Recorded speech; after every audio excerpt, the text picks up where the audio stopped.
ఆలస్యంగానైనా సత్యమే గెలుస్తుంది. ఎప్పుడు నిజాలు ఎప్పుడైనా బయటపడతాయి అనడానికి ఒక చిన్న ఉదాహరణ రాష్ట్రంలో జరిగింది.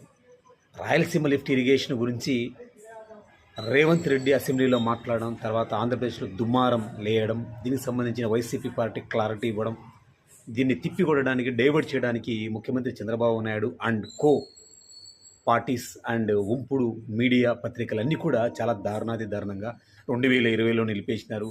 జగన్మోహన్ రెడ్డి చేశారని ప్రజలను నమ్మించడానికి ప్రయత్నం చేశారు.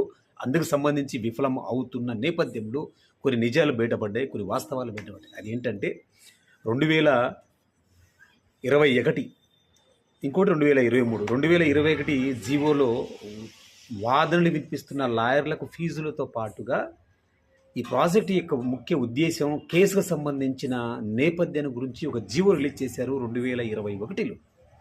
స్పష్టంగా ప్రభుత్వం తరపున రాయలసీమ లిఫ్ట్ ఇరిగేషన్ మీద హైకోర్టులో వాదించడానికి అడ్వకేట్కి సంబంధించిన ఫీజులు, కేసు యొక్క నేపథ్యం గురించి అందుకు సంబంధించిన జీవోను వైసీపీ పార్టీ మీడియా ఈరోజు సోషల్ మీడియా వేదికగా ప్రజల ముందుకు పెట్టింది. ఇంకోటి 2023 అని ఎందుకంటున్నానంటే ఈ 2020, 2021 ఈ రెండు కరోనా ఇయర్స్ పోయినప్పటికీ కూడా ప్రాజెక్టు ఆవశ్యకత, ప్రాజెక్టుకు సంబంధించి మరుగున పడలేదు. జగన్మోహన్ రెడ్డి గారు మళ్ళీ కరోనా క్లియర్ అయిన తర్వాత 2023లో ఇంకో జీవో ఏం తీసుకొచ్చారంటే రాయలసీమ లిఫ్ట్ పనులను గాడిలో పెట్టేందుకు 2023 ఇంకో జీవో తీసుకొని వచ్చి దాన్ని ముందుకు నడిపించి 87 నుంచి 89% తన హయాంలోనే పూర్తి చేయడానికి ప్రయత్నం చేశాడు, పూర్తి చేశాడు.